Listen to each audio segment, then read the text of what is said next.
اعوذ باللہ من الشیطان الرجیم، بسم اللہ الرحمن الرحیم۔ سوال: ارتداد سے توبہ کا کیا طریقہ ہے؟ جواب: کسی دین باطل کو اختیار کیا، مثلا یہودی یا نصرانی ہو گیا، ایسا شخص مسلمان اس وقت ہوگا کہ اس دین باطل سے بیزاری و نفرت ظاہر کرے اور دین اسلام قبول کرے، اور اگر ضروریات دین میں سے کسی بات کا انکار کیا ہو تو جب تک اس کا اقرار نہ کرے جس سے انکار کیا ہے، محض کلمہ شہادت پڑھنے پر اس کے اسلام کا حکم نہ دیا جائے گا کہ کلمہ شہادت کا اس نے بظاہر انکار نہ کیا تھا، مثلا نماز یا روزے کی فرضیت سے انکار کرے یا شراب اور سور کی حرمت نہ مانے، تو اس کے اسلام کے لیے یہ شرط ہے کہ جب تک خاص اس امر کا اقرار نہ کرے اس کا اسلام قبول نہیں۔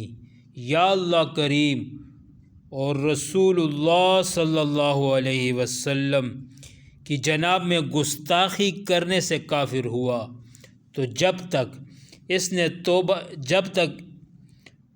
اس سے توبہ نہ کرے مسلمان نہیں ہو سکتا۔ سوال: تجدید ایمان کا طریقہ بھی بتا دیجیے۔ جواب: جس کفر سے توبہ مقصود ہے اسی وقت مقبول ہوگی جب وہ اس کفر کو کفر تسلیم کرتا ہو اور دل میں اس کفر سے نفرت بیزاری بھی ہو۔ جو کفر سرزد ہوا توبہ میں اس کا تذکرہ بھی ہو، مثلا جس نے ویزا فارم پر اپنے آپ کو کرسچن لکھ دیا، وہ اس طرح کہے: یا اللہ، میں نے جو ویزا فارم میں اپنے آپ کو کرسچن ظاہر کیا ہے اس کفر سے توبہ کرتا ہوں۔ لا الہ الا اللہ محمد الرسول اللہ صلی اللہ علیہ وآلہ وسلم، اللہ کے سوا کوئی عبادت کے لائق نہیں، محمد صلی اللہ علیہ وسلم اللہ کے رسول ہے۔ اس طرح محض کفر سے توبہ بھی ہو گئی اور تجدید ایمان بھی۔ اگر معاذاللہ کئی کفریات بکے ہوں اور یاد نہ ہو کہ کیا کیا بکا ہے تو یوں کہے: یا اللہ، مجھ سے جو کفریات صادر ہوئے ہیں میں ان سے توبہ کرتا ہوں، پھر کلمہ پڑھ لے۔ اگر کلمہ شریف کا ترجمہ معلوم ہے تو زبان سے ترجمہ دہرانے کی حاجت نہیں۔ اگر یہ معلوم ہی نہیں کہ کفر بقا بھی ہے یا نہیں، تب بھی اگر احتیاطاً توبہ کرنا چاہیں تو اس طرح کہے: یا اللہ، اگر مجھ سے کوئی کفر ہو گیا ہو تو میں اس سے توبہ کرتا ہوں۔ یہ کہنے کے بعد کلمہ پڑھ لے۔ مرتد سے متعلق چند فقہی احکام۔ سوال: مرتد مسلمان ہو گیا، اب ارتداد سے پہلے جو عبادتیں ادا کی تھی کیا ان کو دوبارہ ادا کرنا ہوگا؟ اور جو عبادت ارتداد سے پہلے قضا تھی کیا ان کی ادائیگی اب بھی لازم ہے؟ جواب: زمانۂ اسلام میں کچھ عبادات قضا ہو گئی اور ادا کرنے سے پہلے مرتد ہو گیا، پھر مسلمان ہوا تو ان عبادات کی قضا کرے، اور جو ادا کر چکا تھا اگرچہ ارتداد سے باطل ہو گئی مگر اس کی قضا نہیں۔ البتہ اگر صاحب استطاعت ہو تو حج دوبارہ فرض ہو گیا۔ سوال: مرد نے کفر قطعی کیا تو اس کے نکاح کا کیا حکم ہے؟ جواب: اگر کفر قطعی ہو تو عورت نکاح سے نکل جائے گی، پھر اسلام لانے کے بعد اگر عورت راضی ہو تو دوبارہ اس سے نکاح ہو سکتا ہے، ورنہ جہاں پسند کرے نکاح کر سکتی ہے۔ اس کا کوئی حق نہیں کہ عورت کو دوسرے کے ساتھ نکاح کرنے سے روک دے، اور اگر اسلام لانے کے بعد عورت کو بدستور رکھ لیا، دوبارہ نہ کیا تو قربت زنا ہوگی اور بچے ولد الزنا۔ اور اگر کفر قطعی نہ ہو، یعنی بعض علماء کافر بتاتے ہوں اور بعض نہیں، یعنی فقہا کے نزدیک کافر ہو اور متکلم کے نزدیک نہیں، تو اس صورت میں بھی تجدید اسلام اور تجدید نکاح کا حکم دیا جائے گا۔ سوال: عورت مرتد ہو گئی تو اس کے نکاح کا کیا حکم ہے؟ جواب: عورت مرتد ہو گئی تو پھر اسلام لائی تو شوہر اول سے نکاح کرنے پر مجبوری کی۔ عورت مرتد ہو گئی پھر اسلام لائی تو شوہر اول سے نکاح کرنے پر مجبور کی جائے گی، یہ نہیں ہو سکتا کہ دوسرے سے نکاح کرے، اسی پر فتویٰ ہے۔ سوال مرتد کی نکاح کا کیا حکم ہے؟ اس کا نکاح کس سے ہو سکتا ہے؟ جواب، مرتد کا نکاح بالاتفاق باطل اور کسی عورت سے نکاح نہیں کر سکتا، نہ مسلمہ سے، نہ کافر سے، نہ مرتد سے، نہ حرہ سے، نہ کنیز سے۔ سوال، تجدید نکاح کیسے کیا جائے؟ جواب، تجدید نکاح کا معنی نئے مہر سے نیا نکاح کرنا۔ اس کے لیے لوگوں کو اکٹھا کرنا ضروری نہیں۔ نکاح نام ہے ایجاب و قبول کا۔ ہاں، بوقت نکاح بطور گواہ کم از کم 2 مرد مسلمان یا 1 مرد مسلمان اور 2 مسلمان عورتوں کا ظاہر ہونا لازمی ہے۔ خطبہ نکاح شرط نہیں بلکہ مستحب ہے۔ خطبہ یاد نہ ہو تو اعوذ باللہ اور بسم اللہ شریف کے بعد سورہ فاتحہ بھی پڑھ سکتے ہیں۔ کم از کم 10 درہم یعنی 2 تولہ 7.5 ماشا چاندی موجودہ وزن کے حساب سے 30 گرام 618 ملی گرام چاندی یا اس کی رقم مہر واجب ہے۔ مثلا آپ نے پاکستان میں 786 روپے ادار مہر کی نیت کر لی، مگر یہ دیکھ لیجئے کہ یہ مہر مقرر کرتے وقت مذکورہ چاندی کی قیمت 786 پاکستانی روپے سے زائد تو نہیں، تو اب مذکورہ گواہوں کی موجودگی میں آپ ایجاب کیجئے، یعنی عورت سے کہیے میں نے 786 پاکستانی روپے مہر کے بدلے آپ سے نکاح کیا۔ عورت کہی میں نے قبول کیا، نکاح ہو گیا۔ یہ بھی ہو سکتا ہے کہ عورت ہی خطبہ یا سورت پڑھ کر ایجاب کرے اور مرد کہے میں نے قبول کیا، نکاح ہو گیا۔ بعد نکاح اگر عورت چاہے تو مہر معاف بھی کر سکتی ہے، مگر مرد بلا حاجت شرعی عورت سے مہر معاف کرنے کا حکم نہ کرے۔ سوال، مرتد کے ذبیحہ کا کیا حکم ہے؟ جواب، مرتد کا ذبیحہ مردار ہے، اگرچہ بسم اللہ کر کے ذبح کرے۔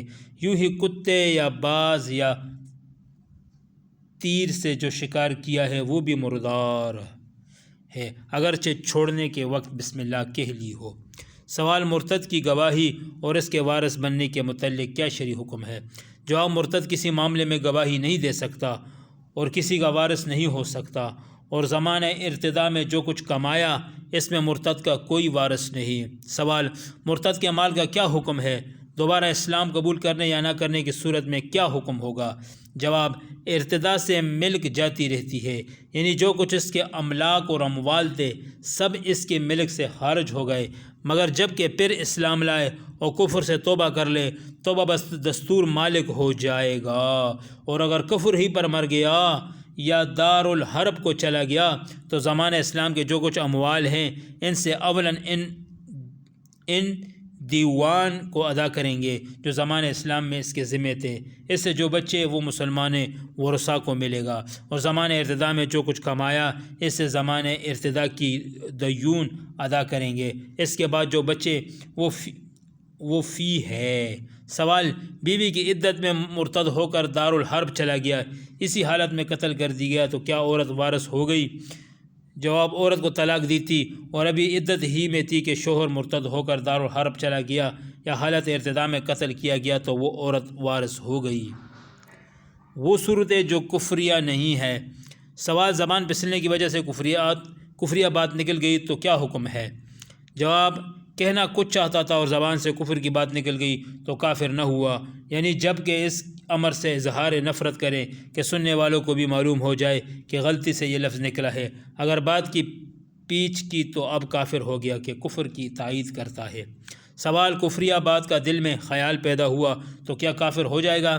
جواب، کفریہ بات کا دل میں خیال پیدا ہوا اور زبان سے بولنا برا جانتا ہے تو یہ کفر نہیں بلکہ خاص ایمان کی علامت ہے کہ دل میں ایمان نہ ہوتا تو اسے برا کیوں جانتا۔ کلمات کفریہ کا بیان۔ سوال، کلمات کفریہ کی کتنی قسمیں ہیں؟ جواب، کلمات کفر کی 2 قسمیں ہیں، لزوم کفر، التزام کفر۔ چنانچہ حضرت علامہ مولانا مفتی محمد امجد علی اعظمی رحمۃ اللہ علیہ فرماتے ہیں، اقوال کفر یہ 2 قسم کے ہیں، ایک وہ جس میں کئی معنی صحیح کا بھی احتمال یعنی پہلو ہو، اور دوسرا وہ کہ اس میں کوئی ایسا معنی نہیں بنتے جو قائل کو کفر سے بچاوے۔ اس میں اول کو لزوم کفر کہا جاتا ہے اور قسم دوم کو التزام کفر۔ لزوم کفر کی صورت میں بھی فقہائے کرام رحمۃ اللہ علیہ اجمعین نے حکم کفر دیا، مگر متکلمین رحمۃ اللہ علیہ اس سے سکوت کرتے ہیں، یعنی خاموشی اختیار فرماتے ہیں، اور فرماتے ہیں جب تک التزام کی صورت نہ ہو قائل کو کافر کہنے سے سکوت کیا جائے، اور احوت یعنی زیادہ محتاط یہی مذہب ہیں متکلمین رحمۃ اللہ علیہ اجمعین ہے، واللہ عالم۔ سوال، لزوم کفر اور التزام کفر کی مزید تفصیل بیان کر دیجیے۔ جواب، لزوم کفر کی تعریف کا خلاصہ یہ ہے کہ وہ بات عین کفر نہیں مگر کفر تک پہنچانے والی ہے، اور التزام کفر یہ ہے کہ ضروریات دین میں سے کسی چیز کا صراحتاً یعنی واضح طور پر خلاف کرے۔ چنانچہ اعلیٰ حضرت امام احمد رضا خان رحمۃ اللہ علیہ لزوم اور التزام کے متعلق فرماتے ہیں، سید العالمین محمد الرسول اللہ صلی اللہ علیہ وسلم جو کچھ اپنے رب کریم کے پاس سے لائے، ان سب میں ان کی تصدیق کرنا اور سچے دل سے ان کی ایک ایک بات پر یقین لانا ایمان ہے، اور معاذ اللہ ان میں سے کسی بات کا جھٹلانا اور اس میں ادنیٰ شک لانا کفر ہے۔ پھر یہ انکار جس سے خدا مجھے اور سب مسلمانوں کو پناہ دے دو طرح ہوتا ہے، لزومی، التزامی۔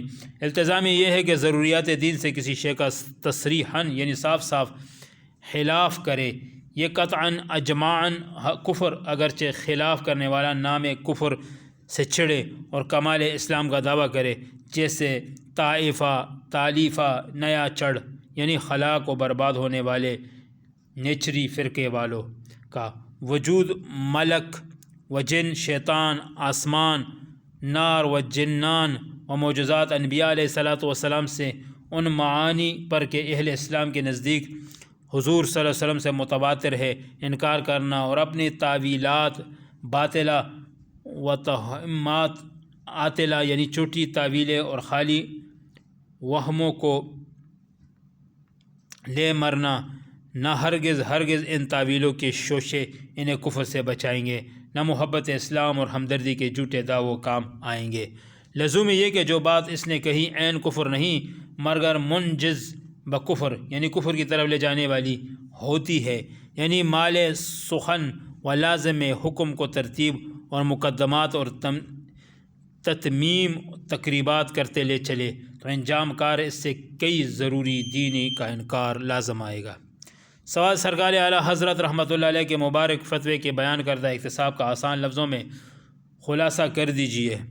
جواب، اعلیٰ حضرت امام اہل سنت شاہ امام احمد رضا خان رحمۃ اللہ علیہ نے مبارک فتوے کے مذکورہ احتساب میں ایمان اور کفر کی تعریف بیان کرنے کے بعد کفر کی دو اقسام لزوم اور التزام کا ذکر کرتے ہوئے فرماتے ہیں، نمبر 1، التزامی کفر یعنی ضروریات دین میں سے کسی ایک چیز کا بھی خلاف کرنا، چاہے وہ خلاف کرنے والا بظاہر اسلام کا کیسا ہی شیدائی بنتا ہو اور بے شک کفر کے نام سے چھڑتا ہو مگر اس پر حکم کفر ہے اور وہ اسلام سے خارج ہے، جیسا کہ نیچری فرقے والے جو کہ بظاہر اسلام اور ملت اسلامیہ کی محبتوں کا خوب دم بھرتے اور بڑھ چڑھ کر اپنے آپ کو مسلمانوں میں کپاتے ہیں مگر کئی ضروریات دین کا خلاف کرتے ہیں، مثلا ملائکہ، جنات، شیطان، آسمان، جنت، دوزخ اور معجزات انبیاء کرام علیہ الصلوۃ والسلام کہ وہ معنی جو کہ ہمارے مکی مدنی آقا صلی اللہ علیہ وسلم سے متواتر ثابت ہے اس سے بھی اہل اسلام کا جن پر اتفاق ہے، ان کو تسلیم کرنے کے بجائے الٹی سیدھی تعویلوں کے ذریعے اپنے من گڑت جداگانہ معنی بیان کرتے ہیں، لہذا نیچریوں کو ان کی محبت اسلام کے دعوے ہرگز کفر سے نہیں بچا سکتی۔ لزوم کفر عین کفر تو نہیں ہوتا مگر کفر تک لے جانے والا ہوتا ہے، یعنی کلام کا انجام اور حکم کا لازم کفر حقیقی ہے۔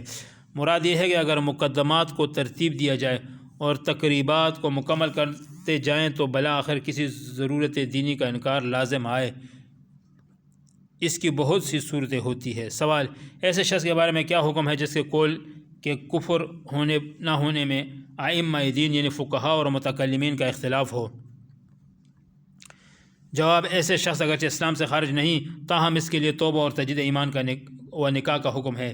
چنانچہ اعلیٰ حضرت امام احمد رضا خان رحمۃ اللہ علیہ فرماتے ہیں، پھر جب کہ ائمہ دین یعنی فقہا اور متکلمین ان کے کفر میں مختلف ہو گئے تو راہ یہ ہے کہ اگر اپنا بلا چاہے جلد از جلد سرنو کلمہ اسلام پڑھے۔ چند سطور بعد مزید فرماتے ہیں، اس کے بعد اپنی عورتوں سے تجدید نکاح کرے کہ کفر خلافی یعنی جس قول یا فعل کے کفر ہونے میں فقہا اور متکلمین کا اختلاف ہو اس کا حکم یہی ہے۔ سوال، اگر کفر قطعی ہو مثلا قادیانیوں کا کفر اور کوئی مفتی اس میں اختلاف کرے تو کیا حکم ہے؟ جواب، وہ مفتی ہی نہیں وہ قطعی کفر میں اختلاف کرے بلکہ عوام کے ساتھ ساتھ ایسے مفتی کو حکم بھی فقہائے کرام رحمۃ اللہ علیہ السلام کے نزدیک یہ ہے، من شک فی عذابہ و کفرہ فقد کفر، یعنی جو اس قطعی کفر بکنے والے کافر کے عذاب اور کفر میں شک کرے وہ خود کافر ہے۔ سوال، کسی سنی صحیح العقیدہ مسلمان کو کافر کہنا کیسا؟ جواب، صدر الشریعہ بدر الطریقہ حضرت علامہ مولانا مفتی محمد امجد علی اعظمی رحمۃ اللہ علیہ فرماتے ہیں، کسی مسلمان کو کافر کہا تو تعزیر یعنی سزا ہے، رہا یہ کہ وہ قائل یعنی مسلمان کو کافر کہنے والا خود کافر ہو گیا یا نہیں۔ اس میں دو صورتیں ہیں، اگر اسے مسلمان جانتا ہے تو کافر نہ ہو، اور اگر اسے کافر اعتقاد کرتا ہے یعنی یہ عقیدہ رکھتا ہے کہ یہ کافر ہے تو خود کافر ہے۔ کہ مسلمان کو کافر جاننا دین اسلام کو کفر جاننا ہے، اور دین اسلام کو کفر جاننا کفر ہے۔ ہاں، اگر اس شخص میں کوئی ایسی بات پائی جاتی ہے جس کی بنا پر تکفیر ہو سکے اور اس نے اسے کفر کہا اور کافر جانا تو کہنے والا کافر نہ ہوگا۔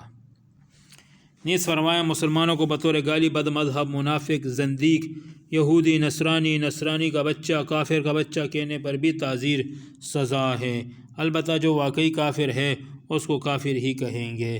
سوال، اگر کوئی نابالغ بچہ کلمہ کفر بک دے تو کیا اسے بھی حکم کفر لاگو ہو جاتا ہے؟ اگر ہاں تو پھر جب بالغ ہونے کے بعد اس کو پتہ چلے کہ میں نے نابالغی میں کفر بکا تھا، اور جو کفر بکا تھا کچھ یاد ہے، صحیح طرح یاد بھی نہیں، تو اب کس طرح توبہ کریں؟ جواب، نابالغ سمجھدار کا کفر و اسلام معتبر ہے۔ میرے آقا اعلی حضرت امام اہل سنت مجددین و ملت مولانا شاہ امام احمد رضا خان رحمۃ اللہ تعالیٰ علیہ فرماتے ہیں، سمجھدار بچہ اگر اسلام کے بعد کفر کرے تو ہمارے نزدیک وہ مرتد ہے۔